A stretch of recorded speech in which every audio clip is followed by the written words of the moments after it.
दत्ता रामानंदा फोंडे है। मैं Santosh institute for mentally challenge children trust से बिलोंग करता हूँ। लास्ट अराउंड 22 ईयर से मैं इस फील्ड में काम कर रहा हूँ। मेरा D.Ed, B.Ed, M.Ed, BA psychology, clinical psychology मेरा एजुकेशन है। उसके साथ साथ बॉम्बे में हमारे 9 लोकेशंस में स्कूल है। उसके साथ साथ हमारा रेसिडेंशियल प्रोजेक्ट मीरा रोड और कांदिवली में है। वहाँ पर अराउंड 50 बच्चे हैं जो 24 आवर्स के लिए अभी भी रह रहे हैं। और मेरे पास 5 साल से लेके 2 साल से लेके अराउंड 48 साल तक के ऑटिस्टिक बच्चे हैं। आज 2 अप्रैल वर्ल्ड ऑटिज्म डे पूरे जग में मनाया जाता है। उसके कारण आप सबको वर्ल्ड ऑटिज्म डे की हार्दिक शुभकामनाएं। आज मैं आपको एक छोटा सा एक संदेश देना चाहता हूँ। जो भी जितने भी मेरे पेरेंट्स हैं, जितने भी मेरे बच्चे हैं, पेरेंट्स के जितने भी रिलेटिव्स हैं, उन सबको एक छोटा सा मैसेज देना चाहता हूँ। और मैं सबको रिक्वेस्ट करता हूँ, ये छोटा सा क्लिप है, आप पूरा अगर देखोगे तो शायद जो मैं बोल रहा हूँ अगर आपको अच्छा लगता है और उस तरीके से अगर आपने बच्चों के साथ काम किया तो डेफिनेटली उस बच्चे को बड़े होके उसको बहुत फायदा मिलेगा। जब हमें पता चलता है कि हमारे घर में कोई ऑटिस्टिक बच्चा आया है या स्वमग्न बच्चा पैदा हुआ है, तो सबसे पहले पेरेंट डॉक्टर के पास जाते हैं।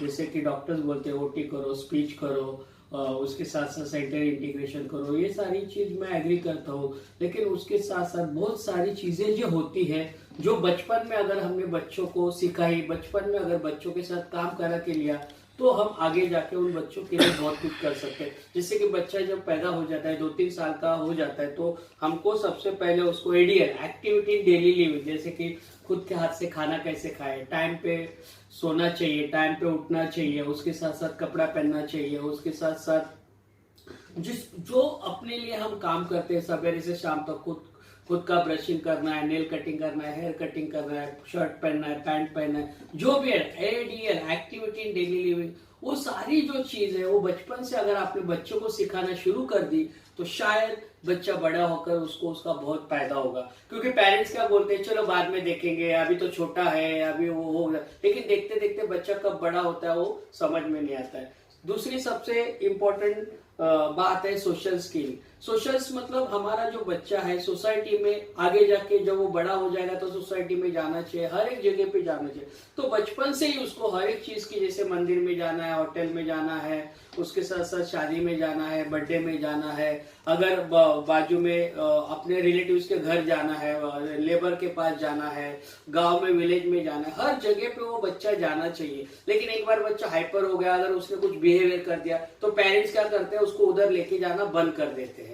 तो उस वजह से उस बच्चे का सोशल स्किल है वो डेवलप नहीं होता है। अगर बचपन से आपने वेजिटेबल मार्केट है, केमिस्ट है, ग्रोसरी शॉप है, मॉल्स है, मूवीज है, इस सब जगह पे उसको रेगुलर लेके जाना शुरू किया तो बच्चा वो सारी चीज से अवेयर होगा और आगे जाके उसका सोशल स्किल डेवलप हो सकता है। थर्ड सबसे इंपॉर्टेंट है कि होम बाउंड प्रोग्राम। जैसे कि बच्चे घर में रहते हैं, हम घर में रहते हैं, लेडीज लोग घर में रहते हैं, उसके सिस्टर घर में रहते हैं, तो हमारे दिमाग में घर में बहुत सारे एक्टिविटीज रहते हैं, बहुत सारे प्लान रहते हैं, कुछ ना कुछ करने का हमारे दिमाग में रहता है। लेकिन बच्चे को ये नहीं मालूम रहता कि मुझे घर में क्या करना है, घर में मेरा रोल क्या है। तो सबसे इंपॉर्टेंट है होम बाउंड प्रोग्राम। जैसे कि घर में बच्चों को आपको ज्यादा से ज्यादा एक्टिविटी को सिखाना है। जैसे कि छोटे छोटे एक्टिविटी है कि वो खुद का कपड़ा ये करे, नहाने के लिए जाए तो खुद का कपड़ा वॉशिंग मशीन में डाले, उसके साथ साथ रोज वो पानी का बोतल भर के रखे, घर में सब्जी काटते तो रोज कोई सब्जी कट करे, या तो उसको ग्रेन्स है उसको सॉर्टिंग करने के लिए बोले, पानी का बोतल है वो भरने के लिए बोले, और घर में सिंपल टेबल क्लीन करना है, क्लीन किया हुआ जितने भी ये अपना बर्तन है वो जगह जगह पे लगाना है, सब्जी तोड़ना है, ऐसे बहुत सारे काम है। ऐसे घर के अगर उसको आपने 20-40-50 काम 2-2 मिनट के अगर कर दिए तो बच्चे का सेंसरी इंटीग्रेशन होगा, उसका कम्युनिकेशन होगा, उसका डायरेक्ट वो चीज को टच करेगा, उसका सेंसरी इंटीग्रेशन, बहुत सारी चीजें डेवलप होगी। और सबसे इंपॉर्टेंट उसका स्किल डेवलप होगा और वो घर में उसका क्या रोल है उसको पता चलेगा और उसका घर में टाइम पास होगा। क्योंकि जब बच्चे को घर में कुछ काम नहीं, बच्चा एक ही चीज करता है, किचन में जाना है, एक खेलना है, इधर जाना है, वो तोड़ना है, फिर उसको जो अच्छा लगता है वही करता है, तो हमको लगता है कि वो बिहेवियर है। उसके बाद चौथा सबसे इंपॉर्टेंट चीज है कि बिहेवियर मॉडिफिकेशन। हमारे जो ऑटिस्टिक बच्चे हैं, जो सोमग्न बच्चे हैं, जो मेंटली इंटेलेक्चुअल बच्चे हैं, उन बच्चे के बॉडी में बहुत सारी एनर्जी होती है, उसकी बॉडी की नीड अलग होती है, उसकी सेंसरी इंटीग्रेशन की जरूरत होती है। क्योंकि क्या होता है, बहुत बार क्या होता है, बच्चे को जैसे कि बच्चा ऐसे जोर जोर से रॉकिंग कर रहा है, तो बोलते हैं रॉकिंग नहीं करना, ये नहीं करना, ये वो नहीं करना। बच्चे को अगर दांत में से ये होता है तो बच्चा ऐसे बाइट करने का ट्राई करता है, बच्चे के हाथ से कोई चीज गिर जाती है तो बोलते हैं ये नहीं करना, वो नहीं करना। फिर बच्चे को हम बताते हैं कि तो ये मत करो, तो बच्चे को पता चलता है कि मैं ऐसा कुछ करूंगा तो मुझे अटेंशन मिलता है, मैं कुछ तोड़ दूंगा तो मुझे अटेंशन मिलता है, अगर मैं मोबाइल लूंगा तो मुझे अटेंशन करता है, मैं ऐसे ऐसे ऐसे हाथ करूंगा तो मुझे अटेंशन मिलता है। तो उसकी जो बॉडी की नीड है वो धीरे धीरे बिहेवियर में तब्दील हो जाती है और उसको हम बिहेवियर बोलते हैं। और वही जो बिहेवियर होता है थोड़े दिन बाद वो अटेंशन सीकिंग बन जाता है। तो हमारे बच्चे में जितने भी फिजिकली बिहेवियर्स है, जितने भी उसको जो अटेंशन सीकिंग है, उसके ऊपर हमारा सबसे इंपॉर्टेंट काम है, एक तो उसका माइंड डाइवर्ट करना है और दूसरी चीज है उसको इग्नोर करना है। अगर ये दो चीज पेरेंट्स ने सीख ली तो मैं बोलता हूँ 100%, मैं बोलता हूँ 99% जो बच्चों के बिहेवियर है वो कम हो सकते हैं। तो आपको ध्यान देना है, जितने भी बिहेवियर्स है उसको आपसे सबसे इंपॉर्टेंट उसका माइंड डाइवर्ट करना है। कि बच्चा अगर ऐसे कर रहा है तो उसको ये मत बोलो बाइट मत करो, ये मत करो। अगर बच्चा रॉकिंग कर रहा है तो उसको मत बोलो कि आप रॉकिंग मत करो, उसको उस तरीके की एक्टिविटी दे दो, साइकिल दे दो, स्केटिंग दे दो। अगर बाइट कर रहा है तो उसके दांत में अगर शेयर्स है तो आप उसको खाने में कड़क कड़क चीज दे दो, तो उसका माइंड हम चेंज कर सकते हैं। और चौथा सबसे इंपॉर्टेंट ये सब होने के बाद आता है एकेडमिक।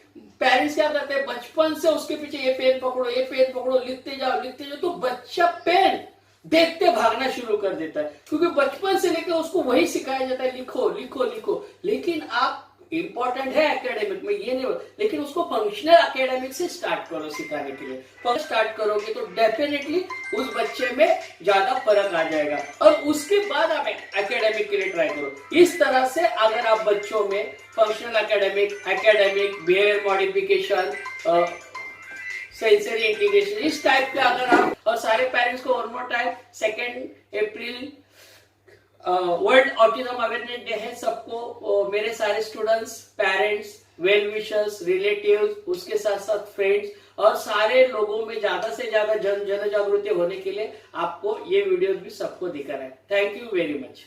उसके बाद सबसे इंपॉर्टेंट और एक बात होती है जो स्पोर्ट्स एक्टिविटी है। जैसे कि बचपन में जब हम पैदा होते हैं तो बहुत सारी स्पोर्ट्स एक्टिविटी खेलते हैं, एक दूसरे के ऊपर से जंप करते हैं, रनिंग करते हैं, चिल्लाते हैं, फ्रेंड के साथ बात करते हैं, क्रिकेट खेलते हैं, बैडमिंटन खेलते हैं, लगोरी से खेलते हैं, उसके साथ साथ रनिंग करते हैं, जॉगिंग करते हैं। तो ये बचपन में हम बहुत सारे हमारी स्किल डेवलपमेंट होते हैं, हमारे फ्रेंड के साथ, हमारे दोस्तों के साथ, सबके साथ खेलते हैं, क्योंकि हमें एक मोटिवेशन होता है कि मुझे कुछ करना है, मेरा भाई ऐसा साइकिल चला रहा है तो मुझे भी आना चाहिए, वो ऐसे स्केटिंग कर रहा है तो मुझे भी आना चाहिए, हमारे में मोटिवेशन होता है। लेकिन अगर हम ऑटिस्टिक बच्चे के बारे में सोचते हैं या सोमग्न बच्चे के या मेंटल इंटेलेक्चुअल बच्चे के बारे में सोचते हैं, उनमें शुरुआत में मोटिवेशन नहीं होता है, उनके दिमाग में डर होता है और उनको किस तरह से स्किल डेवलप करना है पेरेंट्स को भी नहीं मालूम होता है। तो सबसे इंपॉर्टेंट, बच्चों को अगर हमने ज्यादा से ज्यादा स्पोर्ट दिया, एवरीडे मॉर्निंग में 2 घंटा और इवनिंग में 2 घंटा अलग अलग एक्टिविटीज का अगर उसको स्किल डेवलपमेंट किया, तो उसके बॉडी में जितनी भी एनर्जी है